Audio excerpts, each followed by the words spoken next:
શાંતિ મિત્રો, આજે આપણે ખાટા મીઠા સેવ મમરા બનાવવાના છે।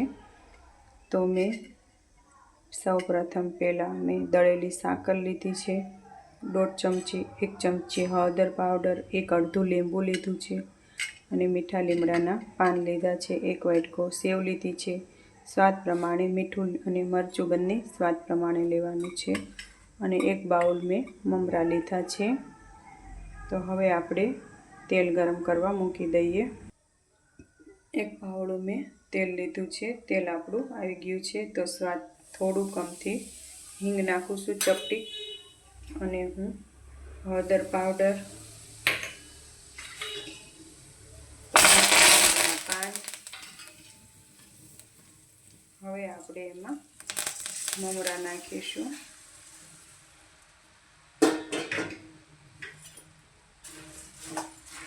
આ રીતે આપણે એને મિક્સ કરી લેવાનું છે।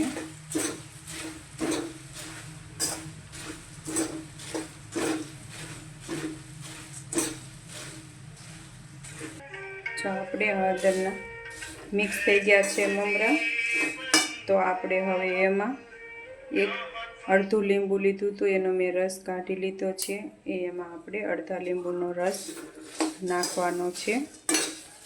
હવે આ રીતે આપણે એને હલાવવાનું છે। તમને એમ થતું હશે લીંબુ નાખવાથી મમરા હવાઈ જાય, પણ મમરા નહીં હવાય, મમરા સરસ થઈ જશે। આ રીતે આપણે હવે એને શેકાવા દેવાના છે, જ્યાં સુધી ક્રિસ્પી ન થાય ત્યાં સુધી।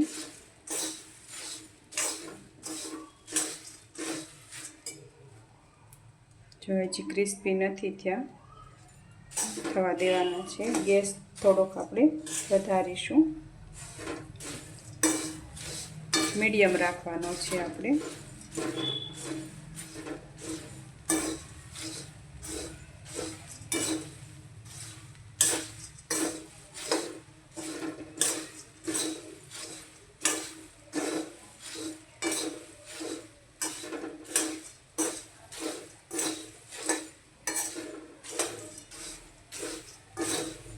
આ મમરા બાળકોને ખૂબ જ પસંદ આવે છે, ખાટા મીઠા હોય એટલે, અને મોટાને પણ ભાવે છે।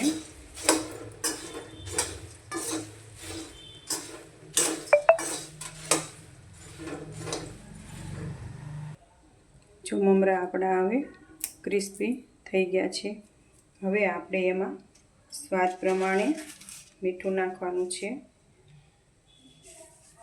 સ્વાદ પ્રમાણે નાખીશું મીઠું, અને 1 ચમચી આપણે મરચું નાખવાનું છે। તમારે જો વધારે તીખા ખાવા હોય તો તમે વધારે તીખા કરી શકો છો।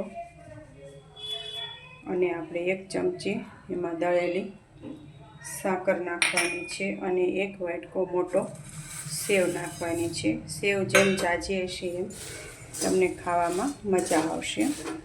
આ રીતે આપણે મિક્સ કરી લઈશું। જો આ રીતે આપણા સેવ મમરા તૈયાર થઈ ગયા છે, ખાટા મીઠા। હવે આપણે ભગવાન માટે લઈ લઈશું। તમે કઈ રીતે બનાવો છો તે મને કોમેન્ટમાં જરૂરથી કહેજો। આ રીતે આપણે હવે પરમાત્માની યાદમાં બનાવ્યા છે, અને પરમાત્માને ધરવા લઈ લઈએ। ઓમ શાંતિ મિત્રો।